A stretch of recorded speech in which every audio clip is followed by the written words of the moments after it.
Channel में आपका स्वागत है।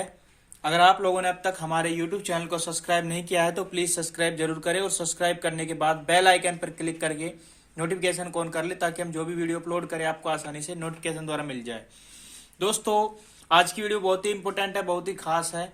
आज हम आपको बताएंगे सीलिंग फैन के स्लो होने के कारण। जी हाँ दोस्तों, तो कई सारे कारण होते हैं सीलिंग फैन की पूरी तरह से स्पीड नहीं पकड़ पाता। तो चलिए शुरू करते हैं। दोस्तों, सबसे पहला कारण है वीक कैपेसिटर। जी हाँ दोस्तों, अगर आपका सीलिंग फैन स्पीड नहीं पकड़ रहा है, बहुत ही धीमा धीमा चल रहा है, तो उसका कैपेसिटर वीक हो सकता है। तो सबसे पहला आपको सेटअप वन है कि आप सबसे पहले अपने सीलिंग फैन के कैपेसिटर को बदल के देखें। तो पहला कारण ये हो सकता है। ठीक है दोस्तों, तो कैपेसिटर एक कारण है स्लो होने का। ठीक है, दूसरा जो कारण है दोस्तों, कई बार क्या होता है सीलिंग फैन के अंदर जो बेरिंग लगे होते हैं उनमें ग्रीस जो होती है, ग्रीस डाली जाती है, वो सूख जाती है। और सूख जाने के कारण होता है ये है कि पहले जब आप पंखे को चलाते हैं, शुरू में जब आप पंखे को चलाते हैं तो ठीक स्पीड पे चलता है, लेकिन थोड़ी ही देर बाद फिर वो जैसे ही बेरिंग जो है वो गर्म हो जाते हैं। ठीक है, और फिर आपका जो स्लो हो जाता है पंखा। तो ये बेरिंग का एक कारण है, तो आप उसे समझ सकते हैं। बेरिंग जाम होने के कारण ऐसा हो सकता है। बेरिंग की गोलियां खराब हो जाती हैं तब भी ऐसा होता है, तब आवाज भी आती है पंखे के अंदर से और स्लो चलता है। और जब जाम होता है तो ग्रीस के कारण होता है बेरिंग जाम। तो उसको उस कंडीशन में आप उसको या तो बेरिंग बदलिए या फिर उसके बेरिंग को नहीं बदलना चाहते तो उसमें बेरिंग को साफ करिए पेट्रोल वगैरह से, तेल से, और फिर उसमें ग्रीस डालिए। तो इससे आपकी ये प्रॉब्लम दूर हो जाएगी। तीसरा कारण दोस्तों जो होता है वो होता है पंखड़ी का सही से सेट ना होना। पंखड़ी, अगर कई लोग क्या होते हैं कि पंखड़ी को कई बार पंखे को उतार देते हैं और उसकी जो पंखड़ी होती हैं वो गलती से मुड़ जाती हैं, या कोई ज्यादा उसको मोड़ देता फिर लगाता है। फिर उसको समझ में नहीं आता कि आखिर हो क्या रहा है। पंखा पहले तेज चलता था लेकिन अब स्लो हो गया है। तो अगर पंखड़ी ठीक से वर्क नहीं करेंगी, आपस में सही से उसकी मैचिंग आप नहीं करेंगे तो दिक्कत होगी, बैलेंस नहीं बनेगा पंखड़ी का। अगर ब्लेड का बैलेंस ये नहीं बनता है तो फिर आपका फैन है स्पीड पकड़ेगा ही नहीं और हिट भी ये होगा। ठीक है दोस्तों, तो आप अपने ब्लेड को चेक कर सकते हैं। अगला है दोस्तों स्टेटर का रोटर के साथ मैचिंग नहीं होना। ठीक है, जो इसका जो स्टेटर होता है बीच में इसमें रोटर होता है, और जो स्टेटर इसका होता है, स्टेटर और रोटर आपस में मैच होने चाहिए। ठीक है, आपने देखा होगा, मैंने पंखा खोल नहीं रखा, नहीं आपको दिखा भी देता। तो स्टेटर और रोटर अगर ऊपर नीचे होते हैं बिल्कुल बीचों बीच होने चाहिए।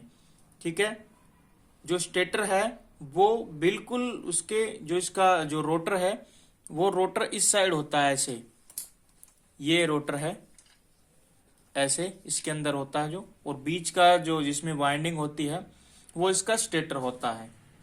तो जो स्टेटर है वो रोटर के साथ मैच करना चाहिए, ऊपर नहीं होना चाहिए। अगर ऊपर रहेगा तो भी पावर इसमें ताकत चुंबक कम बनेगा और ये चलेगा नहीं, और नीचे रहेगा तो भी चुंबक कम बनेगा, स्पीड नहीं पकड़ेगा। तो इस चीज को आप ध्यान रखिए, आपको मैच करना है, फिक्स करके रखना है स्टेटर और रोटर दोनों को। कई बार क्या होती है कि जो क्वाइलें होती हैं, क्वाइलें मान ली वाइंडिंग यहाँ से हमने स्टार्ट करी इस साइड से, चाहे वो रनिंग हो चाहे वो स्टार्टिंग हो। कई बार क्या होता है कि स्टार्टिंग जो अंदर वाली वाइंडिंग होती है यहाँ से हम स्टार्ट करते हैं और ऐसे करते करते करते यहाँ पे ले जाते हैं। ठीक है, यहाँ से इनर, यहाँ से आउटर तार निकलता है।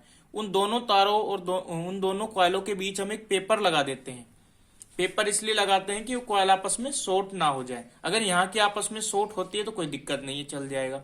लेकिन ये जो कॉइल है, जो पहली कॉइल है और लास्ट की कॉइल है, ये अगर आपस में शॉर्ट हो जाए तो फिर आपका फैन जो है वो बहुत ही कम स्पीड, वो जो पेपर है कई बार जल जाता है और जलने के कारण कॉइल शॉर्ट हो जाती है ठीक है, आपको लगता है कि वाइंडिंग बिल्कुल ठीक है मोटर की, लेकिन कारण आपको समझ में नहीं आ रहा है। यार कंटिन्यूटी हम मीटर से चेक कर रहे हैं तो कंटिन्यूटी भी आएगी, लेकिन आपको ये नहीं पता कि जो पेपर है जो अपने कॉयलों के बीच में लगाया है वो शॉर्ट हो गया है, उसकी वजह से कॉयल आपस में टच हो गए हैं, पहला कॉयल और अंतिम लास्ट का कॉयल।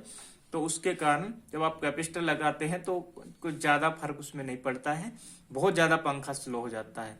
तो ये बहुत बड़ा एक कारण है, इसको आप नोट कर लीजिए, सबसे मेन कारण है। बाकी कारणों को आप देख सकते हैं, लेकिन ये कारण कई बार पकड़ में नहीं आता, ध्यान में नहीं आता है। तो इस चीज को आप ध्यान में रखिए। अगला है दोस्तों, कई पंखों के अंदर आपने देखा होगा double gauge, double wire, double तार डाला जाता है, डबल गेज से वाइंडिंग की जाती है। ठीक है, डबल डाला जाता है, जैसे 37 नंबर डबल डाल दिया या 36 नंबर डबल डाल दिया। तो होता क्या है कि अगर जब आप डबल डालते हैं तो पंखे के अंदर बहुत ही पतले तार डाले जाते हैं डबल डालने पे। ठीक है, तो कई बार होता क्या है कि उसमें से डबल में से कोई एक तार रनिंग में या स्टार्टिंग में कोई एक तार ओपन हो जाता है, यानी कि कट हो जाता है, टूट जाता है, जल जाता है, कुछ भी हो। ठीक है, यानी कि ओपन हो जाता है। उस ओपन हो जाने के कारण पंखा स्लो हो जाता है।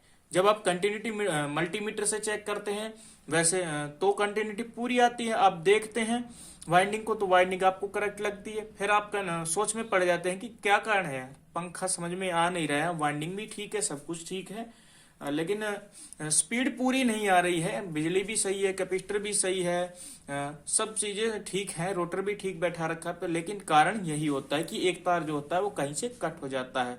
तो ऐसे में आपको या तो तार को ढूंढ के जोड़िए या फिर आप दोबारा से वाइंडिंग आपको करनी होती है। तो ये भी एक महत्वपूर्ण चीज है, तो इस पॉइंट को भी आप नोट करके रखिए कि और इसको ध्यान में रखिए, क्योंकि कई बार ऐसा होता है जो समझ में नहीं आता है, तार टूटने की वजह से प्रॉब्लम होती है दोस्तों। कई बार होता क्या है कि पंखे का जो ये सापट होता है, ये सापट के अंदर कोई भी बल आ जाता है, और बल आ जाने के बाद बल आएगा तो ऐसे ऐसे करके हिलेगा और पूरी स्पीड भी ये नहीं लेगा।